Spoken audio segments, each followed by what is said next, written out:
저희가 지난주에 그 죄와 사망의 법에 대해서 함께 말씀을 나눴습니다. 죄와 사망의 법이라는 것, 사실 우리가 이 땅을 살아가는 데 있어서 하나님의 사람으로서 변화된 삶을 살아가는 데 있어서, 더 나은 삶을 살아가는 데 있어서 우리가 극복해야 될 가장 근본이 되는 것이 바로 이 죄와 사망의 법이다라는 것, 우리가 함께 나누어 보았는데요. 먼저 좀 간단하게 좀 복습을 좀 해보도록 하겠습니다.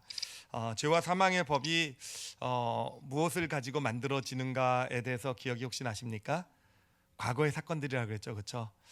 그 과거의 사건들이 우리 안에서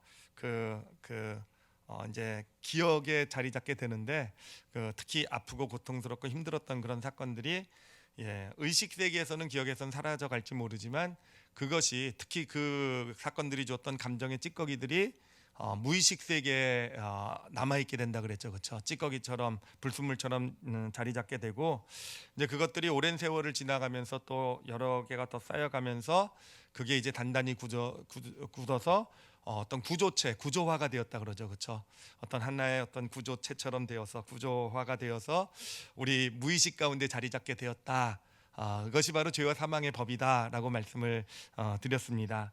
이것은 법이라고 해서 어떤 규칙, 규정을 얘기하는 것이 아니라 법칙같이 뭐죠? 만유인력의 법칙이다, 무슨 법칙이다처럼, 법칙처럼 우리 무의식 가운데서 작용하고 있는 것이죠. 그래서 어떤 특정한 일이나 사건들, 어떤 그런 자극들이 우리 안에 들어오게 되면은 이제 그것을 가지고 내 안에 우리 식에 자리 잡고 있는 이 죄와 사망의 법, 이 법이 특정한 어떤 그 감정과 생각을 만들어내죠, 그렇죠?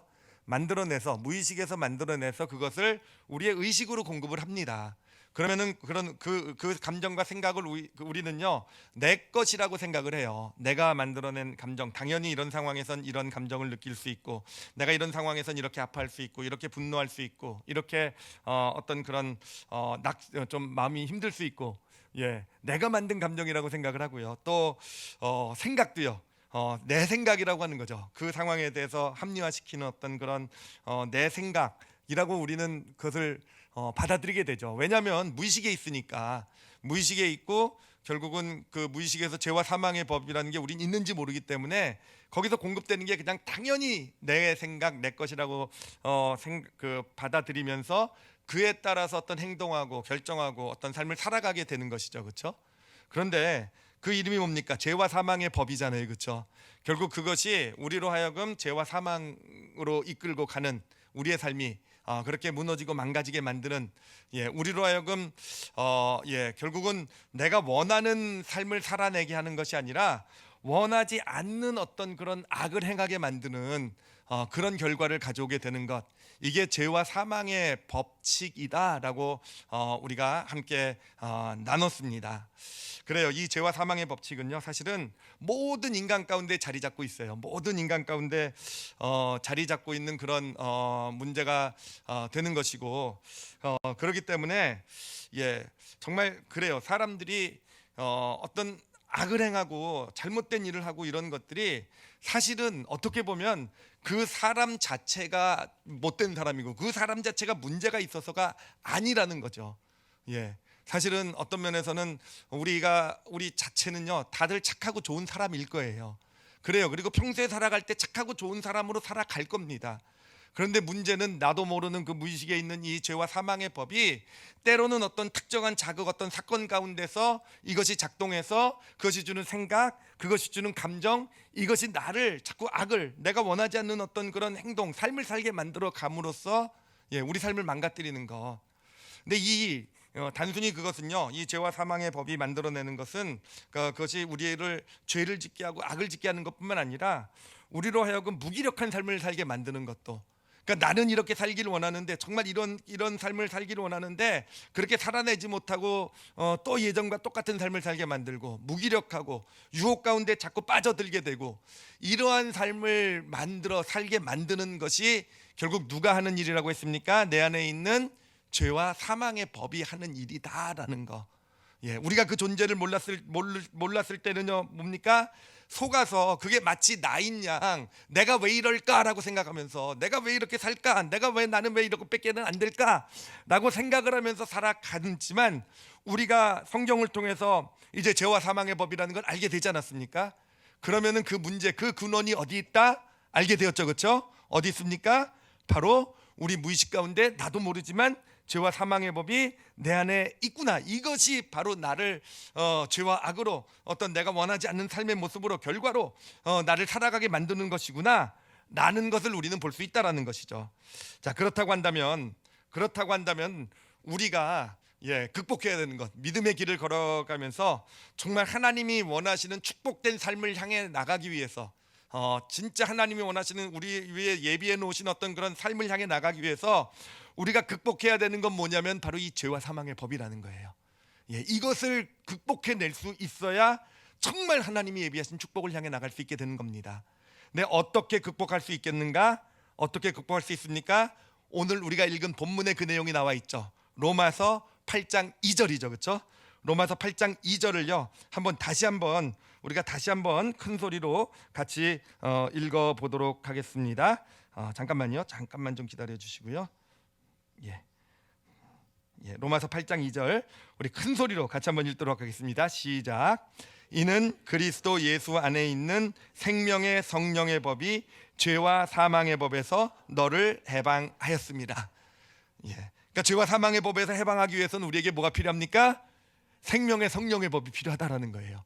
그래서 오늘은 바로 이 생명의 성령의 법에 대해서 좀 알아보도록 할게요. 이게 과연 무엇이고 이게 어떻게 우리 삶 가운데서 이것도 죄와 사망의 법처럼요 법칙이에요. 우리 안에서 작동하는 어떤 법칙 같은 것인데 그것이 어떻게 작동을 해서 우리의 삶을 생명으로 하나님이 주신 축복으로 이끌고 가게 되는지를 함께 살펴보도록 하겠습니다. 자, 생명의 성령의 법을 알아보기 위해서 먼저 이 죄와 사망의 법에 대해서 조금만 더 좀 깊게 생각을 해보도록 할게요. 이 죄와 사망의 법이라는 것이 어떻게 만들어졌는지는 우리 알았어요, 그렇죠? 바로 과거를 가지고 만들어지는 거예요, 그렇죠? 과거라는 것이 의식 속에서는 사라졌지만 그것이 무의식 속에 남아서 그렇죠. 그 과거가 어떤 남아서 그것이 쌓여서 만들어진 어떤 구조체 같은 것, 구조물 같은 것이 바로 죄와 사망의 법칙입니다. 자, 그러면은요, 여러분 이게 과거의 어떤 일들, 과거 것들, 사건들, 어떤 경험들, 거기서 나오는 어떤 감정들 이런 것들로 인해서 만들어졌다고 한다면은요, 여러분 그 죄와 사망의 법칙이 구체적으로 하는 일이 과연 무엇일까라는 거예요. 죄와 사망의 법이 구체적으로 하는 것. 예를 들면 죄와 사망의 법 가운데서 어떤 자극이 나한테 들어왔어요. 어떤 상황이 일어났단 말이에요. 어떤 문제가 생겼단 말이에요. 그러면 그것이 이제 죄와 사망의 법이 그거를 처리하지 않겠습니까? 그래서 처리하게 되겠는데 그것을 처리하게 될 때 어떻게 처리하게 될 것이냐라는 것이죠. 자, 이게 과거의 어떤 사건들에 의해서 만들어진 것이라고 한다면은 여러분 죄와 사망의 법이라는 것은 결국은 과거에 의해서 조건이 되어졌다라고도 볼 수 있는 거 아니겠습니까? 그러니까 어떤 지금 현재 나에게 일어난 사건이 이 안에 들어가게 되면은 결국 과거에 의해서 조건되어진 어떤 그런 시스템이 이 안에서 작동하게 되고 결국은 우리로 하여금 무엇을 어떤 생각, 어떤 감정을 우리에게 주게 되는가? 바로 그 과거를 반복하게 만드는 감정과 생각을 만들어내게 된다라는 거예요. 그래서 그것을 우리가 담고 마치 내 생각인 양, 내 감정인 양 담고 살아가게 될 때 어떤 삶을 살아가게 되는가? 과거를 반복해서 살아가는 그런 삶을 살아가게 된다라는 것이죠. 바로 이것이 우리 사람들이요 변하지 않는 이유가 되더라고요. 우리가 변하려고 노력을 해도 또 세상은 교육을 통해서 또 여러 가지 훈련들을 통해서 변화하려고 노력을 하지만 결국은 변화하려고 노력하는 부분은 어디입니까? 이게 의식 세계라는 것이죠. 그래서 의식 세계 안에서 내 의식 세계만 작동하고 있을 때는 마치 내가 의식하고 있는 어떤 그런 부분에서 내가 변한 것처럼 보일 수 있을지 모르지만 여전히 과거로 조건 지어진 어떤 그런 그 죄와 사망의 법은 내 안에 자리 잡고 있는 것이고요. 그것을 작동하게 만드는 어떤 그런 입력이 들어올 때마다 어떤 그런 상황이나 환경, 그런 입력이 들어올 때마다 결국은 그 죄와 사망의 법이 주도권을 가지고 어떤 과거를 반복하게 하는 출력을 만들어내게 되는 것이고, 그러기 때문에 우리는 여전히 변하지 못하고, 그래요, 과거를 반복하게 하는, 나는 뭔가 달라진 것 같고, 난간 뭔가 변한 것 같고, 나는 뭔가 예전과는 다른 어떤 그런 삶을 살고 싶고, 예전과는 다르게 어떤 나에게 맡겨진 일들을 일들도 그렇고 가정도 그렇고 자녀도 그렇고 다른 방법으로 해 나가려고 한단다 할지라도 결국은 어떻게 됩니까? 이 죄와 사망의 법이 과거를 반복하게 만드는 그러한 삶을 살아가게 우리를 이끌어, 그게 바로 죄와 사망으로 이끌어가는 이 우리 안에 무의식이 자리 잡고 있는 이 법에 하는 일이 되는 것입니다. 이것을 성경은 어떻게 표현을 하고 있냐면요, 성경은 어떻게 이 그 죄와 사망의 법이 작동하고 있는 인간의 삶에 대해서 어떻게 표현하고 있냐면은 전도서 1장 9절 10절을 같이 한번 읽어보도록 할게요. 여러분 한번 잘 보세요. 이게 바로 이 죄와 사망의 법이 모든 인간에게 이 법이 작동하고 있거든요. 그 삶이 어떤 건지 그 의미를요 적어 놓은 거예요. 한번 같이 1장 9절 10절 전도서입니다. 읽어보도록 하겠습니다. 시작. 이미 있던 것이 후에 다시 있겠고 이미 한 일을 후에 다시 할지라. 해 아래에는 새 것이 없나니 무엇을 가리켜 이르기를 보라 이것이 새 것이라 할 것이 있으랴. 우리가 있기 오래 전 세대들에도 이미 있었느니라.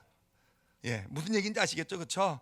해 아래 새 것이 없다라는 거예요. 나는 뭔가 내가 좀 새롭게 사는 것 같고, 나는 이전 사람들과는 다르게 사는 것 같고, 내가 뭔가 나는 특별한 삶을 사는 것 같아도요, 결국은 돌이켜 지나고 나서 보니까 우리의 삶이라는 건 뭡니까? 해 아래 새 것이 없다라는 것, 이전에 있던 거 그냥 반복해서 살아온 삶이라는 것.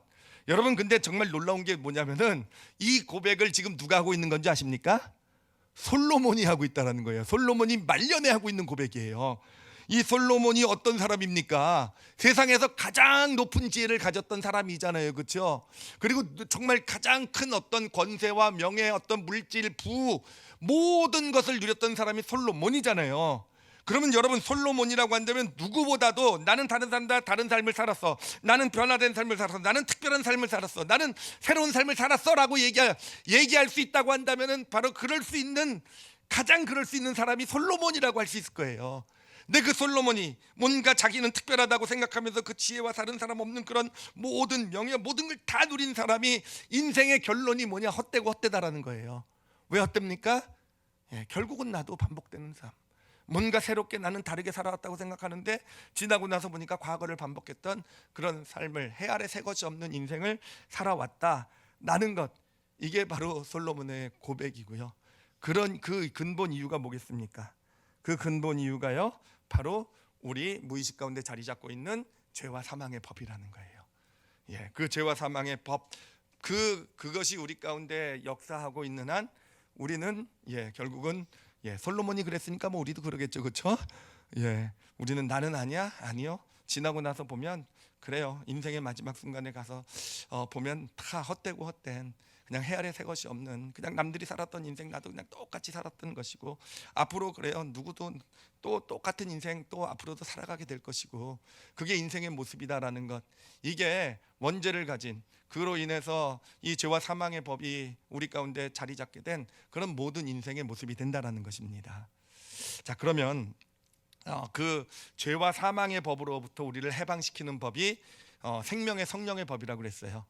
자, 그럼 생명의 성령의 법이 하는 일은 뭐겠습니까?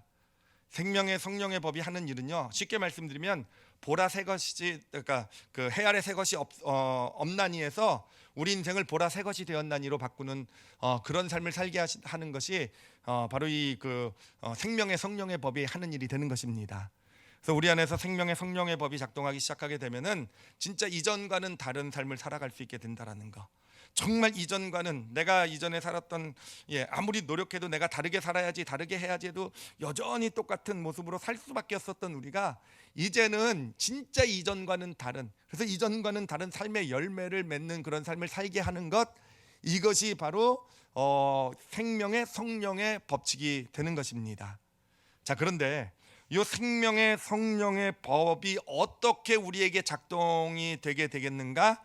여러분, 그 죄와 사망의 법은요, 그 죄와 사망의 법을 만든 것이 무엇입니까? 과거죠, 그렇죠? 그러니까 이 죄와 사망의 법은요, 어떻게 보면은 요 과거라는 것이 그 죄와 사망의 법의 어떤 그런 그 연료라고 볼 수 있을 거예요. 연료라고. 그러니까 우리 삶에 어떤 일이 딱 일어나잖아요. 어떤 일이 딱 일어나면은, 어떤 사건이 일어나게 되면은요, 그 사건들이 결국은 우리에게 그것으로 이제 과거를 우리 마음 가운데 품게 만들고, 그 과거라는 것이 바로 이 죄와 사망의 법칙의 연료가 되어서 그것을 가지고 다시 반복되는 해 아래 새 것이 없는 삶을 만들어내는 게 죄와 사망의 법칙의 원리가 되는 거예요.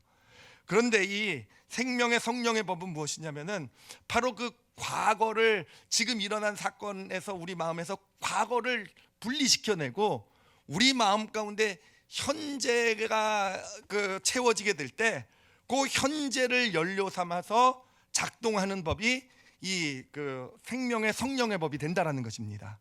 자, 이렇게 얘기하면 좀 어려울 수 있으니까, 제가 얘기하고도 제가 어려웠어요 지금. 이게 어려울 수 있으니까 제가 예를 들어서 설명을 해드리도록 할게요.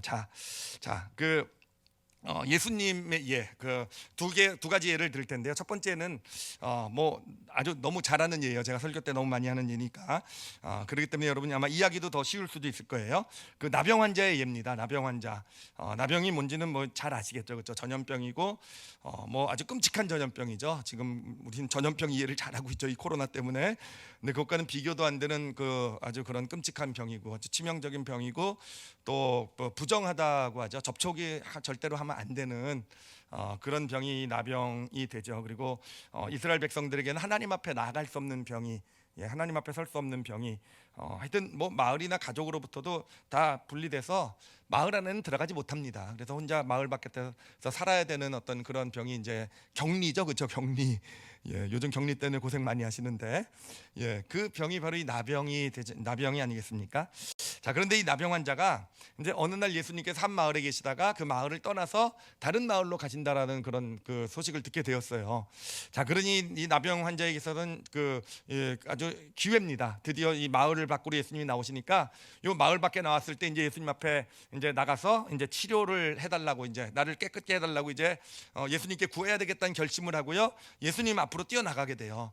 그래서 예수님 앞에 이렇게 뛰어나와서 예수님 앞에 무릎을 꿇었는데, 여러분 이 사람이 무릎을 꿇고 뭐라고 예수님에게 그 말을 하냐면은, 성경 구절로 보도록 할게요. 마가복음 1장 40절 한번 잘 보세요. 한 나병 환자가 예수께 와서 꿇어 엎드려 간구하여 이르되, 뭐라고 얘기합니까? 뭐라고 부탁합니까? 원하시면 저를 깨끗하게 하실 수 있나이다라고 부탁을 해요.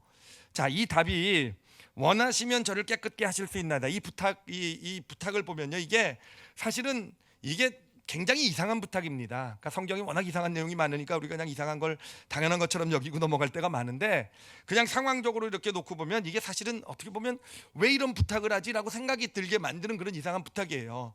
여러분, 이 나병 환자의 입장이 돼서 한번 생각을 해보세요. 지금 예수님 앞에 치료를 부탁하려고 지금 정말 다시 없는 기회입니다. 예수님 마을을 떠났을 때, 지금 자기 있는 근처를 지나가실 때 정말 이때야말로 기회가 돼서 정말 예수님 앞에 나가서 정말 예수님으로부터 그 앞에까지 나가게 될 때 이 사람의 마음은 뭐겠습니까? 무슨 일이 있어도 이 병을 좀 고침을 받아야겠다, 깨끗함을 받아야겠다, 아니겠습니까?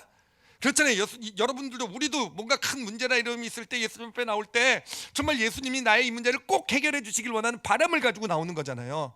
이 사람도 분명히 예수님께서 꼭 고쳐주시길 원하시는, 깨끗게 하시길 원하시는 그런 간절한 바람으로 예수님 앞에까지 뛰어나왔을 겁니다. 그런데 왜 원하시면이라고 얘기했을까라는 거예요. 원하시면. 왜 원하시면이라는 게 뭡니까? 원하시지 않을 수 있다라는 거잖아요, 그렇죠? 원하시지 않을 수 있다라는 거잖아요. 그 뭡니까? 이 사람 마음 가운데는 예수님이 원하시지 않을 것 같은 두려움이 있는 거예요, 그렇죠? 나 같은 존재를 받아주지 않을 것 같은 두려움이 있는 거예요. 정말 꼭 고쳐달라는 그런 마음으로 나왔지만, 그가 어떤 사람입니까? 가족으로부터까지 버림받은 사람이에요. 그렇죠. 마을 안에는 들어가지도 못해요. 사람들은 자기만 보면 도망가요. 아이들은 돌을 던지는 그런 존재예요. 하나님 앞에는 나아갈 수도 없는 그런 존재란 말이에요. 하나님 앞에 설 수도 없는 그런 존재예요. 그런데 하나님의 독생자이신 그 예수 그리스도, 예수님, 이 예수님 같은 사람이 나를 과연 깨끗게 해주실까라는 것, 그러시기를 원하실까라는 것, 자신이 없는 거잖아요, 그렇죠? 그러니까 그 마음 가운데 원하시지 않을지도 모른다라는 어떤 그런 두려움, 걱정 가운데 원하시면 나를 깨끗게 해주실 수 있나이다라는 말이 튀어나온 거 아니겠습니까? 자, 여기서 우리가 볼 수 있는 사실이 있어요. 볼 수 있는 사실은 뭐냐 하면은요, 그래요, 그는 지금 예수님께 치료해달라는, 정말 예수님이 나를 깨끗게 해주시길 원하는 간절한 바람으로 예수님 앞에 섰어요. 그렇죠? 그런데 그런 그의 마음은 지금 뭘로 채워져 있습니까? 자신의 과거로 채워져 있는 거예요. 과거에 경험했던 아픔으로 채워져 있는 거예요. 이 가족으로부터도 이 나병이 걸리고 나서는 가족들도 자신을 떠나갔죠, 그렇죠? 집으로부터 쫓겨나게 되고 사회에서도 쫓겨나게 되고, 이 과거의 아픔들, 그 버림받았던, 아무도 자기를 사람 취급해주지도 않았던, 그 근처에도 오지 않았던 그런 아픔, 그런 과거의 아픔들, 과거의 기억들, 이 과거가 그의 마음을 채우게 되었다라는 거죠. 그 과거가 마음에 채워지고 있는 것이 결국은 원하시면이라는 모습으로 나오게 된 거 아니겠습니까? 이 모습을 보면서 사실은 저는 우리의 모습이 참 비슷하다라는 생각이 들었어요. 우리도 하나님 앞에 도움을 구하면서 나오잖아요, 그렇죠? 저도 하나님께 도움을 구하면서 나갈 때, 근데 하나님 앞에 이렇게 나와서도 보면은 우리 마음은요 늘 과거로 채워져 있는 것을 보게 돼요. 저는 가끔 그런 현상을 좀 확인을 할 때가 있는데, 이제 우리 성도들 기도를 해드리잖아요. 그럼 기도를 해드릴 때 이제 기도 제목을 제가 묻고, 이렇게 어떤 기도를 받으시고 싶으세요? 그러면 뭐를 해주세요 이렇게 하면 참 좋을 텐데요. 뭐 좀 얘기가 시작되면 과거 얘기가 쫙 나와요.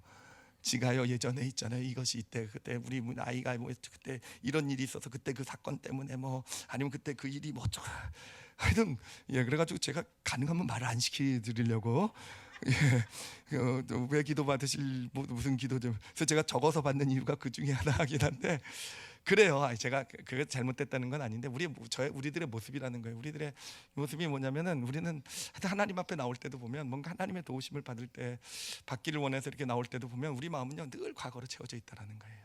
과거에 이래서 그렇고, 과거의 이 문제, 과거의 이 아픔, 과거 이것 때문에 이런 일이 나에게 있어서, 이게 우리의 모습이라는 거죠. 여기 나오는 나병 환자와 다름이 없다라는 겁니다. 자, 그렇게 나병 환자는 예수님 앞에까지 나왔지만 그 마음은 과거로 채워져 있었어요, 그렇죠?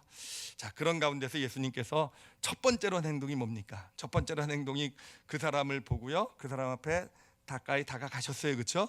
다가가셔서 그 몸을 만져주셨단 말이에요, 그렇죠? 자, 그 몸을 만져주셨을 때, 그 몸을 만져주셨을 때 이 나병 환자 가운데 일어난 일이 무엇일까요? 나병 환자의 마음 가운데 어떤 일이 일어났을 것 같으세요? 어떤 일이 일어났겠습니까? 정답은요, 많은 일이 일어났을 것이다. 1부 예배 때도 통했는데 2부 예배 때도 7분한테 통했어요. 우리 성가대 잘 웃어주셔서 늘 감사하고 있어요. 복 받으실 겁니다. 무슨 일이 일어났을까요? 어떤 일이 일어났을까요? 만져줬을 때요, 정말 좀 깜짝 놀라지 않았을까요? 그렇죠? 정말 아마 나병이 걸린 이후에 아무도 자기 몸을 건드린 적이 없을 거예요, 그렇죠? 아무도, 몸커녕 그 사람이 만진 물건도요 부정해졌다 그래서 7일 동안 하고 소독하고 그래가지고 그냥 정말 이렇게 해서 하여튼 그가 만진 물건들, 그가 건드렸던 것까지도 부정해져요. 아무도 건드릴 생각도 안 하고, 그렇죠? 아이들을 오면은 근처에 오지 말라고 돌 집어 던지고 이랬던 자기란 말이에요. 근데 예수님 만졌단 말이에요. 어떻겠습니까? 정말 그 마음이 되게 충격이 왔을 것 같아요, 그렇죠? 충격이 왔을 것이고요. 하여튼 뭐 여러 가지로 볼 수 있을 게, 진짜 이제 우리가 짐작을 해보는 거니까, 이제 제가 짐작을 해보면은 충격 가운데 감동도 많이 받았을 것 같아요. 이 만지는 것을 보면서 이분이 왜 이럴까 생각을 하다가, 정말 이분 자신을 만지면 이분도 부정해지는 거잖아요. 예수님도요. 이 자신의 부정함 가운데 같이 함께 해주는, 자신의 그 아픔, 고통을 함께 해주는 건 그 고통을 안다라는 거잖아요, 그렇죠? 고통을 아신다라는 그런 감동이 찾아왔을 것 같아요. 어떻게 나 같은 존재를, 정말 인간 취급도 받지 못하는 나를 이분은 똑같이 안아줄 수 있는, 만져줄 수 있는 어떤 그런 존재로 나를 여겨주시는구나, 어떤 이런 은혜도 받았을 것 같아요. 근데 여러분 여기서 중요한 게 뭐냐면은, 제가 말씀드리고 싶은 게 뭐냐면은, 여러분 이 모든 그런 어떤 감동, 은혜, 어떤 충격 이런 걸 받는 순간에, 여러분 조금 전까지 그 사람 마음을 채우고 있었던 건 뭐였습니까? 과거의 사건들이었잖아요, 그렇죠? 과거에 이랬고, 과거에 전화 아픔, 과거에 이런 문제. 그런데 예수님이 손을 얹는 순간에 그 마음 가운데 이루어지는 일이 뭡니까? 과거는 어디 갔습니까? 과거는 어디선가 분리돼가지고 다 없어져 버렸잖아요, 그렇죠? 그리고 그 마음 가운데는 뭐가 채워지게 됩니까? 지금 이 자리, 지금 현재 이 자리, 그 순간에 어떤 지금 주어지고 있는 은혜가 채워지고 있는 거잖아요. 그 현재가 그 영혼을 충만하게 채우고 있는 거잖아요. 그 현재로 그냥 다 가득 채워지고, 그냥 현재, 그 현재가 그 영혼 가운데, 그 마음 가운데, 마음을 다 채우고 있는 그런 일이 예수님의 손길 가운데 이루어진 거 아니겠습니까? 그래요. 아까 말씀드린 것처럼 과거라는 것은요, 그런 과거라는 것은 과거에 어떤 그때 그런 일이 있었고 저런 일이 있었고, 이런 것은요, 이 우리 안에 있는 죄와 사망의 법칙에 연료가 돼요. 그래서 그로 하여금 그 과거를 마음에 계속 담고 있는 한 결국은 죄와 사망의 법이 그 삶 가운데 역사하게 되고, 결국은 벗어나고 싶어도 변하고 싶어도 이 나병 환자의 삶을 변화시킬 수 없는 그런 삶의 길밖에 걸어가지 못하게 된다라는 거예요. 그런데 예수님께서는 그 손길로 그 과거, 그 마음 가운데 있는 과거를 다 내보내 주셨고 현재로 채워 주셨단 말이에요. 그러면 그 현재는 뭐에 연료가 된다고 했습니까? 생명의 성령의 법칙에 연료가 되는 거예요. 그때부터 그의 마음 가운데, 그의 무의식 가운데는 생명의 성령의 법칙이 역사하기 시작하게 되는 겁니다. 그러면서 어떻게 됩니까? 그에게 믿음이 생기게 되는 거잖아요, 그렇죠? 믿음이 생기게 되고, 예수님께서 깨끗함을 받기 원하노라 얘기했더니 그 몸이 깨끗해지잖아요, 그렇죠? 하나님의 놀라운 살리시는 생명의 역사, 드디어 생명의 성령의 법이 그 가운데서 역사하기 시작하게 되었다는 것입니다. 하나 예만 더 드리도록 할게요. 하나 예. 이 예는요, 그 중풍병자의 예입니다. 이 중풍병자, 제가 예를 많이 들진 않았지만 유명한 사건이어서 이것도 아마 다 아실 거예요, 그렇죠? 이 사람이 나이는 많지 않았던 것 같아요. 예수님께서 그 사람을 부를 때 소자라고 이렇게 부른 것을 봐서는, 소자, 그러니까 뭐 어린아이 뭐라고 볼 수도 있고, 아니면은 하여튼 소자라고 부를 수 있는 나이의 한계가 40세입니다.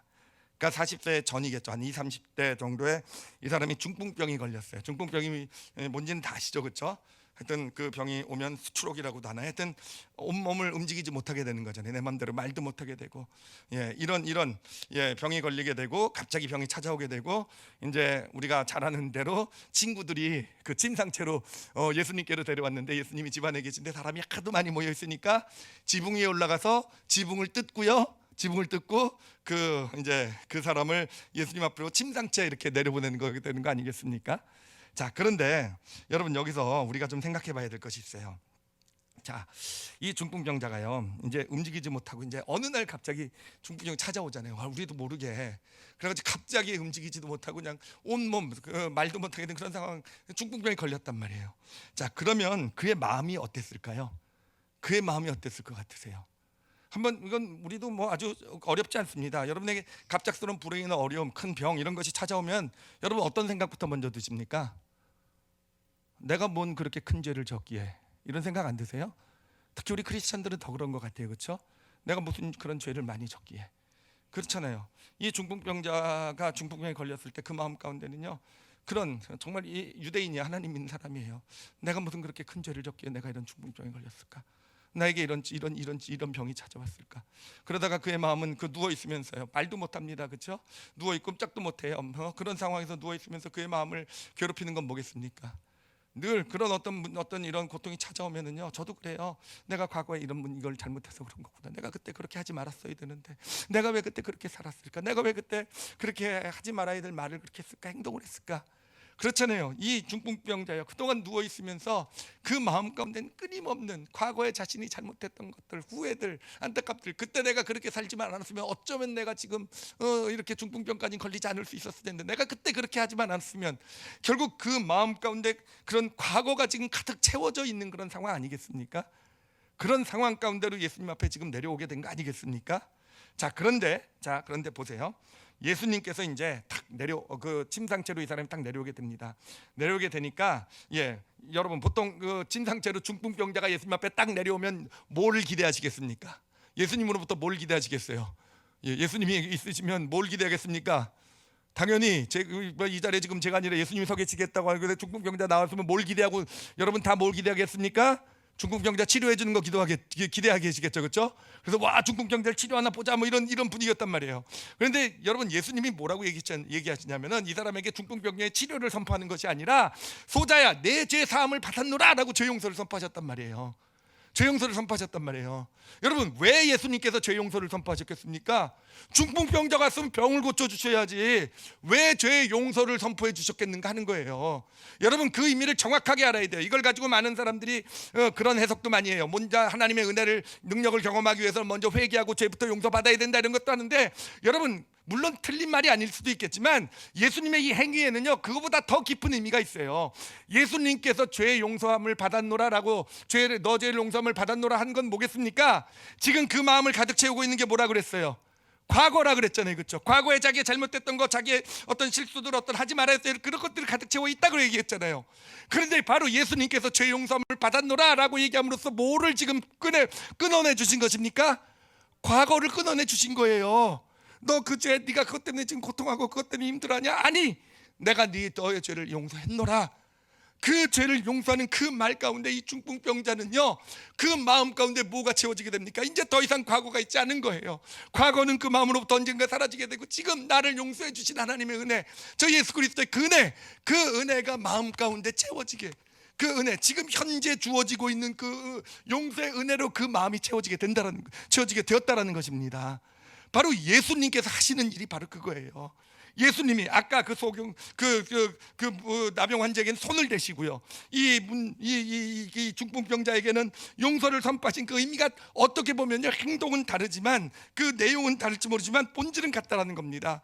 과거를 끊어내 주시고, 과거의 마음이 빼앗겨 있는, 마음이 차지하고 있는 그 과거를 그래서 죄와 사망의 법에 지배받고 있는 그 과거를 쫓아내 보시고 분리해 버리시는 것이고, 현재를, 그 지금 주어지고 있는 현재를 그 영혼 가운데 충만히 그 마음 가운데 담게 만들어 주신 게 바로 예수님이시라는 거예요. 자, 근데 이 스토리는요, 그 이후에 또 재밌는 그런 전개가 이루어지게 돼요. 어떻게 되냐면은, 이제 사람들은 다 이제 다 호기심을 가지고 예수님이 중풍병도 고칠 수 있나 없나 보자, 다 이렇게 보고 있었어요. 그래서 다 기대하고, 중풍병자 일어나는 광경이 있으면 와, 일어나면 박수 쳐야지 막 준비하고 있었을 거예요, 그렇죠? 전에도 그런 호기심으로 있었을 거예요. 야, 중풍병자 일어나면 와, 예수님 할렐루야, 확실히 예수님이십니다, 막 정말 환호할 준비도 하고, 어떤 사람은 좀 의심도 할 수 있을지도 모르겠어요. 정말 중풍병자 고치실까? 막 이런 의심의 눈으로, 아마 뭐 중풍병 안 될 거야, 아마 다 같이 사귀었을지도 몰라, 이런 눈으로 본 사람도 있을 거예요. 하여튼 모든 사람들이 다 중풍병의 치료가 되느냐 안 되느냐를 관심을 딱 가지고 있는데, 갑자기 예수님께서 밑도 끝도 없이 죄 용서함을 받았노라라고 얘기를 해요. 이 중풍병자 아니면 도저히 이해할 수 없는 얘기인 거죠. 그러니까요, 그 안에서 소란이 일기 시작하게 됩니다. 뭐라고 소란이 일냐면은, 죄 용서한다는 말은 누가 못해, 이런 소란이요. 죄 용서한다는 말, 죄 용서, 그 하나님만이 하실 수 있는 일인데, 죄 용서는. 그래, 네가 그걸 너 지금 신성모독까지 하면서 그렇게 죄 용서하노라, 그 말 나도 할 수 있어. 근데 그거 신성모독이야. 그런 얘기. 병은 못 고치고 그렇게 신성모독이 나면서 말로 죄 용서 받았노라, 그런 말은 누가 못하니, 막 이런 분위기가 수근수근 하고 돌고 있는 겁니다. 네, 여러분, 예수님은 눈치가 백단이세요. 그런 거 눈치 못 채실 분이 아니세요. 뭐 어떤 분은 예수님이 영감이라고 얘기하는데, 저는 눈치가 아니었을까, 뭐 이런 생각. 어찌됐든 예수님께서 그런 분위기를 이렇게 보시면서 뭐라고 하십니까? 사람들이 병도 못 고치시면서 병은 고치지 않고 그냥 말도 안 되는, 하나님이나 하실 수 있는 죄 용서나 선포하고 앉아 있고, 이게 뭐 하는 일이냐, 뭐 이렇게 수근거리고 막 이러고 있을 때, 그것을 보신 예수님께서, 그것을 이렇게 눈치채신 예수님께서 뭐라고 하십니까? 이 누워 있는 중풍병자를 향해 치료를 선포하지 않으세요? 치료를 선포하지 않은 거예요. 야, 너 좀 일어나 봐, 이러는 거예요. 너 좀 일어나 봐. 그래서 이 사람이 일어나요. 야, 너 그 침상 있잖아, 너 그거 네 거잖아, 들고 가. 그랬더니 이 사람이 침상을 들고 중풍병자가 걸어간 겁니다. 여러분, 이게 무슨 의미입니까? 여러분, 그래요, 그의 마음 가운데 현재가 채워졌어요. 현재 부어지는 은혜, 용서의 은혜가, 정말 과거가 다 떠나가고 용서의 은혜가 다 그에게 주어지게 되었다라는 거죠. 그래서 마음을 채우고 있었어요. 그래서 아마 이 사람은요, 주변이 수군거리고 이런 것도 아마 전혀 눈치도 못 챘을 거예요. 그냥 그 용서의 은혜가 그 영혼 가운데 충만하게, 주변은 떠들든 말든지 막 들리지도 않았을 거예요. 충만하게 채우고 있지 않았겠습니까? 그러면서 용서의 은혜가, 현재가 그 마음을 채우게 되자, 이제는 그 마음 가운데 있는 뭐가 작동하기 시작합니까?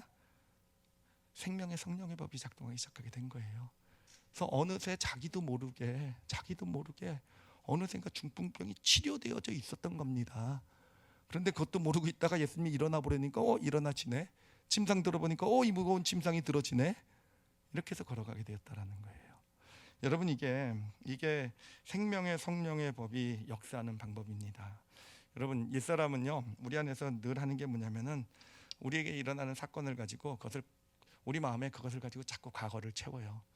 그거를 가지고 과거를 입력을 시킵니다. 그래서 과거를 입력시켜서 죄와 사망의 법칙이 작동하게 만드는 게 옛사람이 하는 일이에요.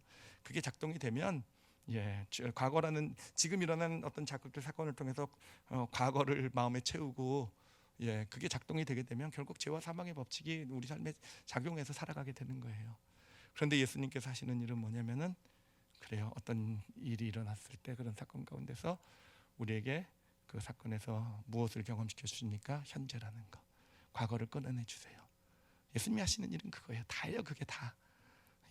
어떻게 보면 그게 다예요. 진짜 제가 다른 예화도 많이 들을 수 있어요. 진짜 만약에 성경 공부라고 한다면 여러분이랑 앉아서 같이 분석할 거예요. 칠판 써가면서 사건들 놓고. 사람이 하신 일이 그게 다예요. 과거를 끊어내 주시고 현재 지금 이 자리에 부어주신 하나님의 은혜, 하나님의 어떤 그런 그 사랑, 하나님의 것, 그것으로 영혼을 채워주시는 겁니다. 그러면 뭡니까? 하나님의 역사, 놀라운 이적, 지혜 이런 것들은요 따라 나타나는 거예요. 왜냐하면 그때부터 생명의 성령의 법이 작동하기 때문에 따라 나타나게 되는 겁니다.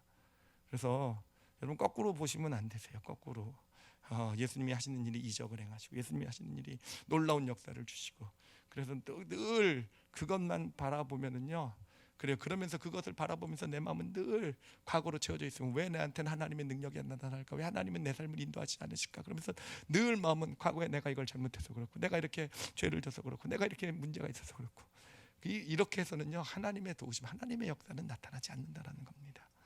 우리가 정말 하나님의 역사를 경험하길 원한다고 한다면 그래요. 현재를 우리 영혼 가운데 채워야 돼요. 현재를 영혼 가운데 채워야 됩니다. 아까도 말씀드렸듯이요. 하여튼 우리는 하여튼 끊임없이 어떤 사건이 일어나면은요 과거를 마음에 갖다 채워요. 제가 아주 쉬운 예를 들어드릴게요. 저는 부부 싸움만 하면요 아내가 제가 정말 저의 눈에 거슬리는 거 딱 하면은요 또 이런 말이 나와요. 또가 뭡니까? 예전에 했던 거잖아요, 그렇죠? 왜 또 저렇게 얘기할까? 왜 또 저런 생각, 저런 말을 할까? 왜 또 저렇게 나한테 그럴까? 그러니까 어떤 사건만 일어나는 게 간단한 일이지만 이게 아내하고만이 아니라 제 딸아이하고도 마찬가지예요. 어저께도 딸아이하고 전화하는데 힘들잖아요. 멀리 떨어져 있거든요. 지금 그냥 혼자 공부하고 있고 막 힘든데, 그러니까 저한테 전화 걸면 하여튼 좀 힘든 얘기를 말해요. 그러면 저 안에서 올라오는 게 뭔지 압니까? 또 너 저 지난번에 했던 얘기 정말 또 그래요. 우리는요 본능적으로 그렇게 돼요. 본능적으로 어떤 일들, 특히 어려운 일들, 좀 힘든 일들, 이런 어떤 사건들, 그런 문제들이 딱 생기면 우리는 자동적으로 시스템으로 과거를, 옛사람이 우리를 워낙 그렇게 길들여놔서 그런 것 같아요. 과거를 갖다 입력을 시켜버려요, 우리 안에. 그러면 그게 누구의 연료라 그랬습니까? 죄와 사망의 법칙의 연료가 되는 거예요. 그러면은 과거를 반복해서 사는 겁니다. 또 여전히 또 똑같은 저한테도 똑같은 얘기 나오는 거죠. 똑같은 모습이 아내에 대해서 딸아이에 대해서 똑같은 말 또 나오게 되는 것이죠. 그렇게 되면 그냥 헤아려 새 것이 없는 겁니다. 그냥 나는 뭔가 정말 좀 변하고 바꿔보려고 이것 지긋지긋하고 이렇게 하면 안 된다고 생각해서 하는 행동도 이거 말인데 결국은 죄와 사망의 법칙, 헤아려 새 것이 없는 반복하는, 예전의 것을 반복하는 그런 삶의 모습이 나오게 된다라는 것이죠. 우리가 해야 될 것은 무엇이겠습니까? 우리가 해야 될 것은요, 어떤 사건이 일어났을 때 거기서 내 마음 가운데 과거가 아니라 뭐를 담을 수 있어야 된다고요? 현재를 담을 수 있어야 돼요. 들어온 과거를 분리시켜낼 수 있어야 되고요. 분리시켜서 떼어내고요.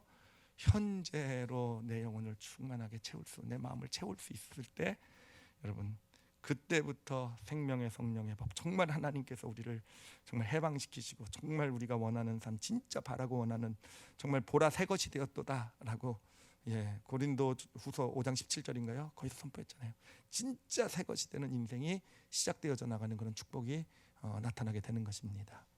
자, 근데 어떻게 우리가 그럴 수 있을까라는 겁니다. 어떻게 우리는 습관적으로 아주 그냥 옛사람에 길들여져서 어떤 일이 일어나면 그냥 습관적으로 과거를 마음에 담아요.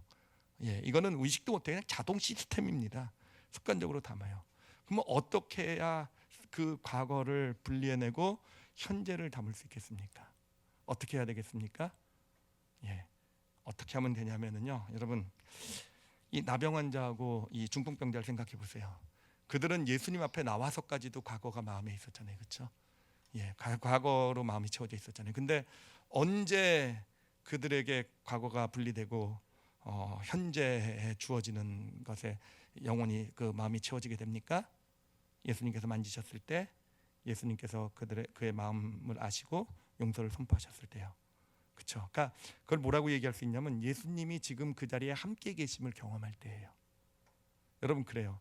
우리가요, 정말 지금 이 자리에 하나님이 나와 함께 하심을 경험할 때요, 과거는 분리되어져 나가는 겁니다. 과거는 분리되어져 나가고 현재가 내 삶을 채우게 되는 거예요. 여러분, 그것을 성경적 용어로는 하나님의 임재라고 하는 겁니다. 하나님의 임재. 그래요. 하나님의 임재가 나에게 경험되면은, 하나님의 임재가 경험되면요, 그 증거가 뭡니까? 과거가 갑자기 내 마음에서 없어져요. 분리되어져 나가고 현재로 충만한 어떤 그런 모습이 되게 된다라는 겁니다. 그렇게 되면 현재로 충만한 하나님의 임재가 있으면 그때부터 뭐가 생명의 성령의 법칙이 작동하게 되고 하나님의 역사가 나타나게 된다라는 거예요. 여러분, 사실은 예배도 정말 중요한 게 뭐냐면은 우리가 뭘 많은 걸 깨닫고 많은 걸 배우고 와 그렇구나 이런 것도 중요하겠지만, 여러분, 그걸로 만약에 이 말씀이 끝난다고 한다면 이 말씀은 어쩌면 아무 의미도 없을지도 몰라요. 정말 이 말씀 가운데서 우리가 그 가운데서 뭐를 경험해야 됩니까? 하나님의 임재를 경험해야 돼요. 찬양하면서 하나님의 임재가 경험이 돼야 돼요. 기도하면서 하나님의 임재가 경험이 돼야 돼요. 하나님의 임재가 경험된다는 건 뭐겠습니까? 내 안에 있었던 과거의 것이 어느샌가 사라지고 지금 내 가운데 함께 계시는 하나님의 은혜가 내 영혼을 채운 거예요. 지금 나와 이 자리에 함께하고 계시는 하나님이 내 마음을 채우게 되는 거예요. 그 주시는 것들이 내 마음에 채우게 되는 것, 이게 하나님의 임재잖아요.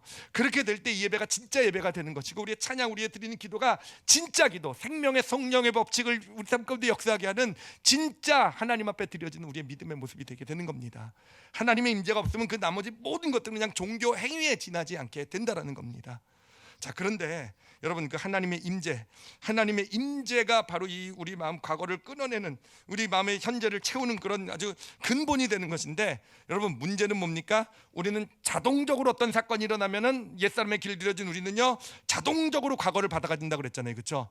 이 흐름을 끊어내셔야 돼요. 그러니까 우리는 어떤 훈련을 해야 되는가? 바로 어떤 사건, 어떤 일들이 일어나게 될 때 우리는 자동적으로 과거가 아니라, 과거를 갖다 붙이는 것이 아니라 하나님의 임재를 우리는 경험할 수 있는 그런 연습, 그런 훈련을 해야 된다는 겁니다. 그래서 우리가 믿음의 길을 걸어가면서 정말 가장 중요하게 해야 될 연습이 있어요. 그 연습의 이름이 바로 하나님의 임재 연습입니다. 하나님의 임재 연습. 여러분 삶을 살아가시면서요, 정말 하나님의 임재 연습을 꼭 하시길 바랍니다. 물론 삶에 어려움이 있고 어떤 크고 작은 어떤 힘든 일이 있고 내가 마음에 안 드는 일들이 있고, 예를 들면은 제가 딸아이랑 전화 걸 때도요, 전화 걸 때도 어제도 그렇게 탁 얘기를 하면서 또 얘가 뭐 하여튼 힘든 얘기를 해요. 정말 듣기 싫은 얘기를 해요. 그러면 또 제 안에 그 과거 너 또라는 게 올라왔다가도 하나님의 임재 연습을 하는 거죠. 하나님이 지금 이 자리에, 지금 하나님이 이 자리에 함께하고 계심을요, 제가 인정하는 거예요. 하나님, 당신이 이 자리에 함께하고 계십니다. 이 자리에 지금 함께하십니다. 지금 전화통화 가운데 함께하십니다 라는 것을 인정하게 될 때요, 여러분, 그 또라는 것이 없어지게 되고요. 제가 어저께도 경험한 거예요. 전화를 끊을 때쯤에 고개를 끄덕거리면서 아빠 말이 맞아, 그래, 그렇게 살게. 정말 그 딸아이에게 필요한 어떤 지혜, 그 하나님의 임재로 저의 마음을 바꿔 가지게 될 때 그게 임재 연습이더라고요. 그렇게 될 때 작은 것이겠지만 저에게서 정말 지혜, 우리 딸아이가 그 얘기를 듣고 이런 작은 것이지만 우리가 어떤 그런 임재 연습을 늘 평소 때 할 수 있어야 되는 거. 그게 단순히 뭐 우리에게 힘들고 어려운 일뿐만 아니라, 여러분, 그냥 평소에 일상적으로 하는 일 가운데서도요, 우리는 늘 하나님의 임재 연습을 하셔야 됩니다. 제가 요즘 하나님의 임재 연습을 제일 많이 하는 한때가 언제냐면 설거지 할 때예요. 제가 저의 잘못된 또 저의 부주의로 저의 아내 그 왼쪽 세 번째 발가락이 완전히 골절이 돼가지고 지금 지금 정말 그래가지고 제가 가정 일을 좀 가사를 좀 도와야 될 것 같고 열심히 설거지를 하거든요. 근데 이게 설거지 하기 싫잖아요, 사실이요. 밥 먹고 나서 설거지 할 거 생각하면 밥 먹기도 싫어요. 근데 그래요. 그 시간을 하나님의 임재 설거지 가운데 함께 하신 하나님, 예. 하여튼 하나님이 함께 하시는 것을 계속 인정하고 하는 그런 연습들, 예. 평소 때 그런 정말 우리가 어떤 일이 있든지 크고 작은 일에 하나님이 함께 하시, 지금 이 시간 함께 하신 하나님 나와 함께 하십니다. 이것을 인정하고 계속 인정하는 임재 연습을 하고 살아가게 될 때요, 여러분 큰 일이 생기고 어려운 일이 생겨도, 예, 그때 또 과거는 옛사람은 과거를 가지고 이 죄와 사망의 법칙을 작동시키려고 할 거예요. 아니요, 그때 우리 하나님의 임재를 우리가 구하고 인정해 드릴 수 있게 될 때, 그래요, 내 안에서 생명의 성령의 법칙이 역사하게 되고요. 그래서 내가 살아가야 될 길, 만약에 유혹이 있다고 한다면 유혹을 이겨낼 수 있는 능력, 이전까지 무기력한 삶을 살았다고 한다면 아니요, 내가 태운 의지 뜻대로 살아갈 수 있는, 원하는 삶을 살아갈 수 있는 그런 믿음의 모습들, 정말, 예, 보라 새 것이 되었도다 랄 수 있는 그런 삶이 되어져 갈 줄 믿습니다. 제가 이 말씀을 준비하면서 사실은 한 가지 좀 특별한 은혜를 받은 게 하나 있어요. 이게 우리 여기 있는 분들 모두한테는 적용되지 않을 은혜인데요, 저한테는 큰 의문이었는데 해결된 거예요. 뭐냐면은 순교자들의 믿음이에요. 제가 순교자들에 대한 그런 관심이 많았었어요. 특히 신학교 다닐 때. 그래서 그 책도 많이 읽고 기록들도 많이 살펴보고 공부도 하고 했는데, 하여튼 그때마다 가장 이해되지 않는 것, 도전이 되면서도 이해되지 않는 것이요, 그들의 믿음이었어요. 예, 그들의 믿음. 예, 그 원형 경기장에서 굶주린 사자들의 밥이 되었잖아요. 밥이 되어져 가는 그런 순간에, 마지막 순간에 기록을 보면은 그들이 손에 손을 잡고 찬양을 불렀다고 그러더라고요. 그래서 웃으면서 찬양을 부르면서 사자의 밥이 돼서 어떤 순교의 길을 걸어가는 그런 모습을 볼 때 감동도 되지만, 나는 정말, 예, 나는 사자의 굴은커녕 사자 이빨만, 사자 갈기만 봐도, 발톱만 봐도, 하여튼 정말 어떻게 저런 믿음이 있을 수 있을까. 근데 참 신기한 게요, 여러분, 거기 있는 사람들이 뭐 대단한 믿음의 뭐 주교라든지 이런 사람들이 아니라 그들이 쓴 일기들도 많이 남아 있어요. 그런 기록들도 보면 아주 20세도 안 된 그런 어린 소녀, 그런 소녀들이 그 길을 걸어가더라고요. 근데 그들의 일기를 보면 참 그들도 보면 두려워했어요. 그 순교했던 보면서 앞에 먼저 죽어간 사람들을 보면서 정말 서로 나누는 얘기가, 우리가 저 길을 걸어갈 수 있을까, 내가 예수님을 배신하는 것을 아니까 저 두렵고 힘들고 정말 너무 고통한 이런 일들이 적나라하게 써 있어요. 그런데 그런 그들이 마지막 순간에 그렇게 하나님을 찬양하며 순교의 길을 걸어가는 모습, 어떻게 그럴 수 있었을까, 어떻게 그럴 수 있을까라는 그런 질문이었어요. 진짜 해결되지 않는, 야, 어떻게 저들은 저렇게, 나이도 별로 안 됐는데 나는 지금 50대 중반에 곧 있으면 환갑인데 진짜 내 믿음은 정말, 예, 정말 조그만 핍박 어려움, 뭐 중국 선교 간다 그러면 막 벌써 두렵기부터 먼저 하고 잡히면 어떡하나. 하여튼 이런 저의 모습에 참 하여튼 도전이고 그런 거였는데, 오늘 말씀을 보면서 제가 깨달은 것이 있었어요. 그것이구나라는 거. 그게 뭐냐면은, 이들이 저보다 믿음이 꼭 좋다기보다는요, 이들이 그런 순교의 순간에 그렇게 찬양할 수 있었던 그 능력은 어디서 나오냐면, 그들도 힘들었죠. 그들 고통스럽고 정말 그 자리를 어떻게든지 예수님을, 갈등도 하고요, 이런 상황이었지만 그 순간에 그들이 경험한 건 뭐냐면, 예, 예수님의 하나님의 임재라는 거예요. 하나님의 임재, 하나님의 임재. 정말 그 사자, 굶주린 사자 앞에서 하나님의 임재가 그들 가운데 경험되었을 때, 예, 그들 마음 가운데 그 사자가 주는 두려움과 공포를 다 이기고 오히려 손에 손을 잡고 찬양하며 하나님께 설 수 있는, 그래서 어떻게 보면요, 자신감은 아니지만 좀 믿음은, 도전은 생긴 것 같아요. 저에게도 정말 그런 큰 도전이나 어려움, 그런 눈앞에 섰을 때 나도 한번 해봐야 되겠다. 정말 하나님의 임재를 경험할 수 있다고 한다면, 하나님 어쩌면 저한테서도 저런 믿음이 나타날 수 있게 되지 않을까요? 라는 그런 소망을 품게 되었습니다. 제가 이 말씀 나누면서 특히 저는 우리 올리브교회 가운데 지금 큰 질병이나 그런 것 때문에 정말 힘드신 상황 가운데 있는 분들이 계세요. 그분들에게 정말 해드리고 싶은 말이 생겼어요. 뭐냐면, 그래, 불치병이고 진짜 힘들고 그런 상황에서 정말 구해야 될 것은 하나님의 임재시라는 거. 정말 하나님 병 고쳐주시고 그렇게 그거에 매여 계시면 오히려 병을 언제 고쳐주실까? 왜 안 고쳐주실까? 끊임없이 결과에 들고 보면요, 결국 계속 과거를 마음에 담을 수밖에 없게 돼요. 근데 정말 하나님의 임재를 정말 지금 현재 나와 함께하고 계신 하나님을 경험할 수 있다고 한다면 비록 그 불치병이 굶주린 사자처럼 입을 벌리고 나를 잡아먹으려고 달려들어도 하나님께 찬송할 수 있을 거예요. 그러면은요, 그래요. 그럴 때 생명의 성령의 법도 역사하게 되는 것이고요, 하나님이 치료해 주시는 역사도 나타나게 될 줄 믿습니다. 그리고 비록 하나님의 뜻이 거기에 있으시지 않으셔서 그것으로 하나님이 불러가신다 할지라도 순교자들처럼 그 순간에도 마지막 순간까지 찬양하면서 하나님께 갈 수 있는 그런 정말 아름답고 놀라운 믿음이 나타나게 될 것으로 믿습니다. 하여튼 저희 오늘 말씀 생명의 성령의 법 어떻게 역사하는지 아셨죠, 그렇죠? 우리에게 진짜 필요한 믿음은 하나님의 임재라는 거. 하나님의 임재 연습하세요.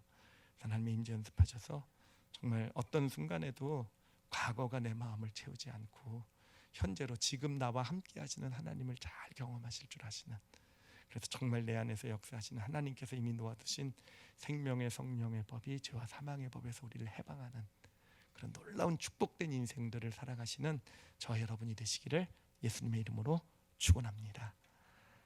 기도하시겠습니다. 이 시간 기도하실 때요,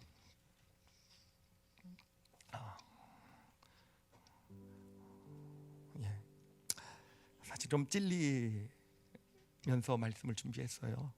사실 찔리면서요. 그렇죠? 늘 어떤 일이 일어나면 늘 나도 모르게 과거 또 그때 그 일이 우리가 왜 염려하고 왜 근심하고, 여러분 동물들은요 염려 근심 안 하는 이유가 거기 있는 것 같아요. 그들은 과거를 담고 살지 않기 때문에. 그렇죠. 그들에겐 그 죄와 사망의 법이라는 게 없어서 그들은 그렇지 않겠습니까? 그래, 우리가 왜 끊임없이 염려하고 두려워하고 걱정하고 왜 마음이 무너지고, 그래, 어떤 사건이 있을 때마다 우리는 자꾸 과거가 나도 모르게 내 마음에 담기기 때문에 그런 거 아니겠습니까? 여러분, 그런 삶이 극복되어지길 원한다고 한다면요, 아니 진짜 하나님의 지혜와 하나님의 인도하심, 하나님의 역사하심 가운데 있길 원한다고 한다면 하나님의 임재 연습을 하셔야 돼요. 이 시간 좀 한번 그 임재 연습을 좀 해보셨으면 좋겠어요. 지금 이 시간에요, 나와 함께하고 계신 하나님을 좀 한번 인정해 드려 보세요. 오늘은 특별히 통성으로 기도하지 않을 거예요. 지금 이 시간에 한번 해보세요. 지금 이 시간에 하나님이 나와 함께 하십니다 라고 한번 조그만 소리라도 하셔도 좋아요. 한번 인정해 드려 보세요. 하나님이 지금 나와 함께 하십니다. 하나님은 절대로 나를 버리지 않으십니다 라고요. 어떤 순간에도 하나님은 나와 함께 하고 계세요. 내가 모르는 것뿐이지. 성경은요, 예수님은요 늘 우리의 마음 밖에서 그 마음의 문을 두들리고 계시는 분으로 묘사하고 있어요. 우리가 해야 될 일은 뭡니까? 문을 여는 거예요. 그것만 하면 되는 거예요. 한번 그렇게 고백해 보세요. 내 마음의 문을 엽니다 라고요. 예수님, 나에게 들어와 주세요 라고.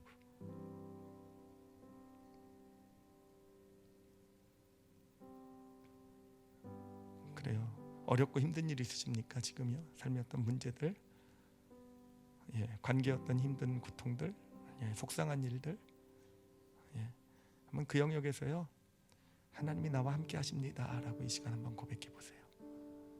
하나님이 나와 함께 하십니다. 하나님이 나를 만져주고 계세요. 예수님이요, 문둥병자를 만져주신 것처럼 내 아픔을 아시는 거예요. 그 손길을 한번 느껴보세요. 내 아픔을 다 알고 계세요. 아무도 모르는 내 가장 깊은 아픔까지도 만져주고 계시는 그, 나에게 용서를 선포해주고 계세요. 괜찮아, 너 죄 다 용서받았어. 다 이제 너랑 상관없어.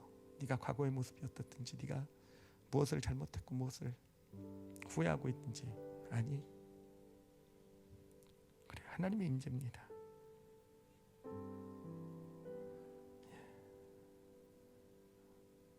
지금 우리와 함께하고 계시는 그 하나님을 우리 마음에 담습니다.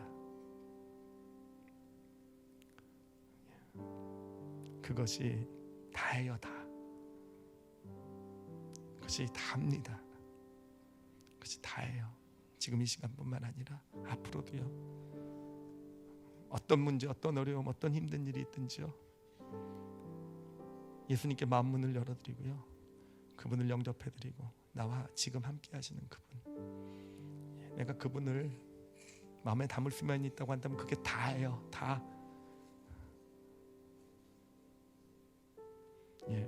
중풍병자가 그랬듯이 예수님, 지금 함께 하시는 예수님을 마음껏 그 마음에 담고 그 감격 가운데 있어 보니까 어느샌가 중풍병이 치료돼 있는 거예요. 본인도 몰랐는데 일어나져요. 침상을 들고 갈 수 있게 돼요. 그런 역사가 우리 삶 가운데 반드시 나타나게 될 줄 믿습니다. 제가 기도하겠습니다. 하나님의 임재를 알게 해주세요. 하나님의 임재를 우리가 알고 경험하는 그런 믿음의 길 걷게 해주세요. 하나님, 임재 연습 하겠습니다. 하나님, 임재 연습할 테니까 하나님, 정말 하나님의 임재가 우리 마음에 어떤 축복이 되는지를 우리들이 경험하게 해주시고, 하나님, 힘들고 어려울 때, 마음이 고통스러울 때 하나님의 함께하심을 느끼게 해주시고요, 그것이 어떻게 하나님께서 그것을 가지고 우리 삶을 축복으로 이끄시는지를 경험하는 그런 복된 삶들이 되게 하여 주시옵소서. 아버지, 그리고 특별히 지금 어렵고 힘든 상황, 하나님, 우리 교회에 정말 큰 병 가운데 고통하고 있는 우리 성도들도 있는 줄 압니다. 하나님이 함께하고 계심을 저들이 지금 이 시간 경험하게 하여 주시옵소서. 하나님이 함께하십니다. 결코 놓아두시지 않으시고 하나님이 함께하고 계십니다. 아버지, 저들의 입에서 찬양이 나오게 하여 주시옵소서. 하나님, 그 가운데 생명의 성령의 법이 어떠한 것인지를 하나님, 우리 모두가 함께 목격하는 하나님의 치료의 역사를 나타내 보여 주시옵소서. 아버지께 감사드리며 예수님 이름으로 기도드렸사옵나이다. 아멘.